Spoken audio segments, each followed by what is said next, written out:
I'm Elon Musk, Chief Executive Officer of Tesla. Finance doesn't lie, but governments often do. That's the controversial truth people hate to hear. Money flows towards stability, and right now, instability has a human face. Elon Musk here, from Tesla and SpaceX. When markets hesitate, it's not just about numbers, it's about signals. And one signal the world has been reading is Nnamdi Kanu. Think about what's really happening. This isn't just detention. Before we continue, don't forget to like, share, and comment on this video. Your support really helps the channel grow. And let me know in the comments where you're watching from. I'd love to hear from you. Elon Musk here from Tesla and SpaceX. When markets hesitate, it's not just about numbers, it's about signals. And one signal the world has been reading is Nnamdi Kanu. Think about what's really happening. This isn't just attention. It's friction between power and pressure, between old systems and a connected world that doesn't forget. Today's revelation about his release isn't charity or weakness, it's strategy. When tension eases, investment follows. When justice accelerates, progress compounds. Now let me slow this down and explain why this matters. Beyond headlines, beyond emotions, beyond ideology, I spend my life building systems that must work under pressure. Rockets do not care about excuses. Markets do not care about speeches. Supply chains do not care about intentions. They respond to signals, incentives, and trust. When trust breaks, everything downstream suffers. Nnamdi Kanu is a Biafran. He is tied to the Indigenous People of Biafra. Whether people agree or disagree with his methods, rhetoric, or movement is not the core issue here. The core issue is what prolonged uncertainty does to a nation, a region, and an economy. Unresolved political tension is like friction in an engine. You can keep driving, but you burn fuel faster, parts wear out, and eventually the system fails. Look at what has been happening recently across the world. Capital is cautious. Global supply chains are fragile. Investors are sensitive to risk signals in ways they weren't a decade ago. Information travels instantly. A single unresolved issue can ripple outward, affecting tourism, foreign direct investment, currency stability, and even talent retention. Engineers, entrepreneurs, and innovators pay attention to where systems are fair, predictable, and rational. This is why I say finance doesn't lie. You can read balance sheets like weather maps. When storms are coming, smart pilots adjust course early. The situation surrounding Nnamdi Kanu has been one of those storm signals. It has been interpreted globally as a test of institutional confidence, legal consistency, and political maturity. Let's be honest about power. Governments exist to create order, but order without legitimacy becomes force. Force without legitimacy becomes instability. Instability drives capital away. This is not ideology. This is physics applied to human systems. Pressure builds until something gives.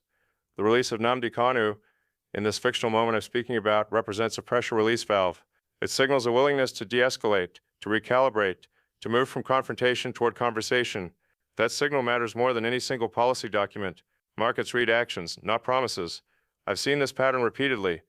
When a system acknowledges reality instead of denying it, innovation returns. When leaders choose long-term stability over short-term dominance, ecosystems recover.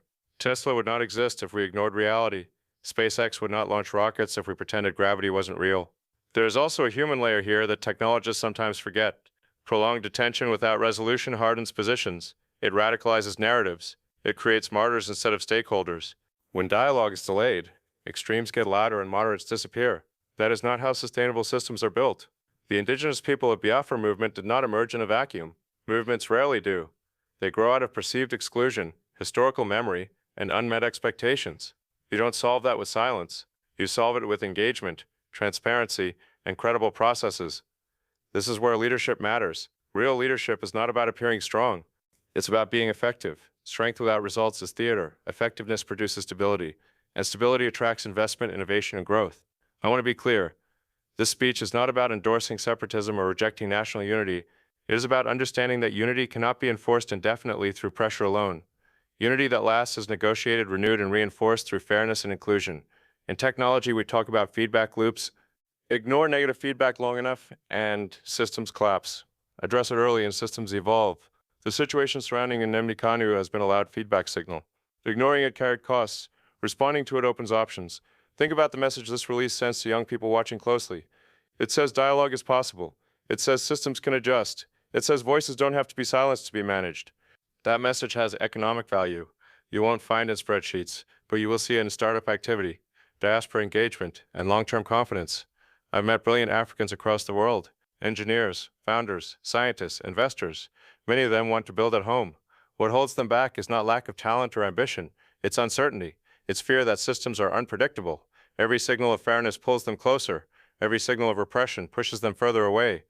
This is why timing matters. Recent global events have made capital more selective. Countries are competing not just on resources, but on governance quality. The release of Nnamdi Kanu, framed correctly, can be read as a pivot toward institutional confidence. Let me say something uncomfortable again. Detention is easy. Resolution is hard. Anyone can apply force. Few can design outcomes that lower long-term risk. The hardest engineering problems are not mechanical. They are social. In business, when a conflict drags on, it destroys value on all sides. Smart negotiators look for off-ramps. They understand that winning is not about humiliation. It's about sustainability. The same logic applies here. What happens next matters more than what happened before. Release alone is not enough. It must be followed by structured dialogue, legal clarity, and credible reforms. Otherwise, the signal fades. Markets are unforgiving that way.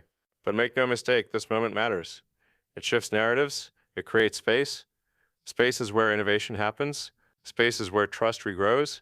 As someone building vehicles for Earth and spacecraft for Mars, I think long-term. Civilizations don't collapse overnight. They erode slowly when they ignore signals. They endure when they adapt. Nnamdi Kanu's case became a symbol because symbols form when systems fail to communicate. Remove the silence, and symbols lose their destructive power. Replace it with process, and energy gets redirected into creation instead of conflict. The future belongs to societies that learn faster than their problems grow. Learning requires humility. It requires admitting when an approach is no longer optimal. That is not weakness. That is intelligence. So when I say this revelation is strategy, I mean it literally. It is a move that can reduce risk premiums, attract capital, and rebuild confidence if followed through properly. Replace it with process, and energy gets redirected into creation instead of conflict. The future belongs to societies that learn faster than their problems grow. Learning requires humility. It requires admitting when an approach is no longer optimal. That is not weakness. That is intelligence. So when I say this revelation is strategy, I mean it literally. It is a move that can reduce risk premiums, attract capital, and rebuild confidence if followed through properly. Finance will respond accordingly. It always does. We are entering an era where transparency is unavoidable.